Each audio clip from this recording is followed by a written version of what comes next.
বেগুনি, পেঁয়াজ ও আলুর চপ এগুলো রমজানে খুবই কমন একটি রেসিপি। কমবেশি সবার বাড়িতেই হয়। চাইলে কিন্তু আমরা স্বাদটাকে একটু পরিবর্তন করতে পারি। লাউ পাতা দিয়ে খুবই মজার চপ তৈরি করে নেওয়া যায়। অনেকেই আমরা জানি, অনেকেই জানি না। যারা জানি না তাদের জন্য সহজেই রেসিপিটি শেয়ার করছি। প্রথমে একটু পানি আমরা একটি বলে নিয়ে নেব এবং পানিটার তাপমাত্রা ঠিক হাতে সহ্য হয় এরকমভাবে ফুটিয়ে নিতে হবে। অধিক গরম করলে কিন্তু হাত দেওয়া যাবে না, আর পাতাগুলো সেদ্ধ হয়ে যাবে, সেদিকে অবশ্যই খেয়াল রাখতে হবে। পাতাগুলো দিয়ে দেবো এবং সামান্য লবণও ব্যবহার করেছি। 15 মিনিটের মতো পানিতে ভিজিয়ে রাখতে হবে পাতাগুলো। এরপর একটি বলে বেসন, চালের আটা, রুলারের আটা, লবণ, হলুদের গুঁড়া, মরিচের গুঁড়া, ধনেপাতা গুঁড়া এগুলো আমরা মিশিয়ে নিচ্ছি এবং সাথে পেঁয়াজও দিতে পারেন, অনেকেই দেয়, তবে আমি দেইনি। আর অবশ্যই কয়েকটা কালো জিরা দিবেন, তাহলে ফ্লেভারটা অনেক ভালো হবে।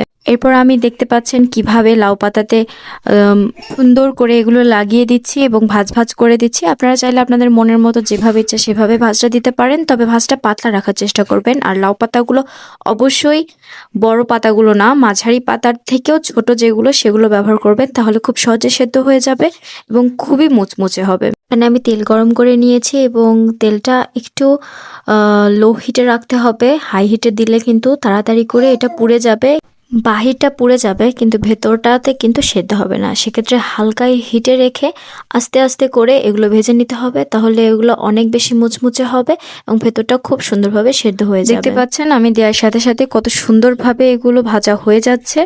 এগুলো আপনারা একটু ডুবো তেলে ভাজার চেষ্টা করবেন, যেভাবে বেগুনি বা বাকি আইটেমগুলো ভাজা হয় সেভাবেই, তাহলে এই জিনিসগুলো ভালো হবে।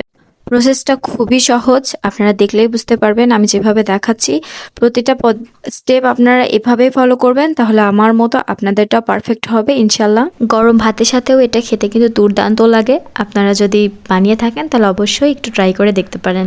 আমি খেয়েছিলাম, আমার কাছে অনেক ভালো লেগেছে। আমি খুব সহজে রেসিপিগুলো তৈরি করে থাকি। আমার ভিডিও ভালো লাগলে অবশ্যই একটা লাইক, কমেন্ট এবং সাবস্ক্রাইব করতে অবশ্যই ভুলবেন না।